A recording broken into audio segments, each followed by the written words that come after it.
we will learn tense.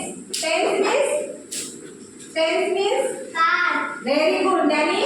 Tense means Car. how many tense in English? There are how many tense? Three. Say out. How many tense? Three. मराठीमध्ये जसे 3 काळ असतात तसे इंग्रजीमध्ये सुद्धा 3 काळ असतात. बोला पहिला काळ वर्तमान काळ. इंग्लिश मध्ये काय म्हणतात रे? ते लावले. काय म्हणतात रे? प्रेझेंट टेन्स मध्ये क्रिया चालू असते का घडून गेलेली असते? चालू असते. एक वाक्य कोण सांगेल मराठीमध्ये क्रिया चालू आहे असं वाक्य सांगा बरं. हा तेजू. मी शाळेत आहे. छान, व्हेरी गुड. हा सांग. मी आंबा खातो. मी आंबा खात आहे. हा मी पुस्तक वाचत आहे. Very good. मी पुस्तक वाचत आहे. मी कथा लिहित आहे. मी कथा लिहित आहे. Very good. म्हणजे क्रिया कशी असते वर्तमान काळामध्ये? चालू असते. मग आपण आहे, करत आहे, खात आहे, वाचन करत आहे असे शब्द वापरले ते मराठीमध्ये. तसंच आहे हा शब्द वापरला की आपण काय म्हणतो? हा मराठीमध्ये काय झाला आहे? प्रेझेंट टेन्स आहे. आहे हे क्रियापद आहे. इंग्लिश मध्ये मात्र प्रेझेंट टेन्स मध्ये कोणते माहिती का तुम्हाला? वर्ब किती प्रकारचे वर्ब आहेत? अरे वा, कोणते सांगा बरं. Very good. Am, is, R.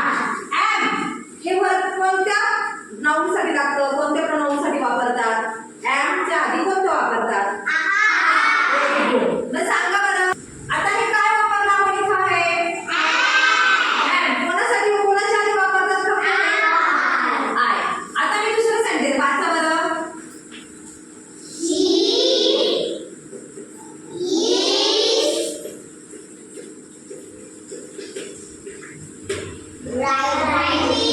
He is reading. Say, he is reading.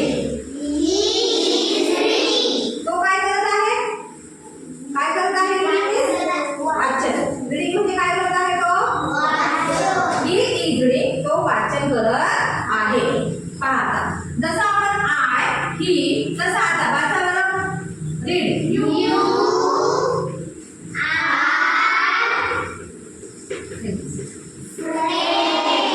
M कशासाठी वापरतात फक्त? ही साठी काय वापरतात? पुल्लिंग. आणि यू एकवचन सुद्धा यू आणि अनेक वचन मध्ये सुद्धा यू. काय वापरतात त्याच्यामध्ये? You understand? Which tense? Present tense. Which tense? वर्तमान काळ. Understand? When you are right on students.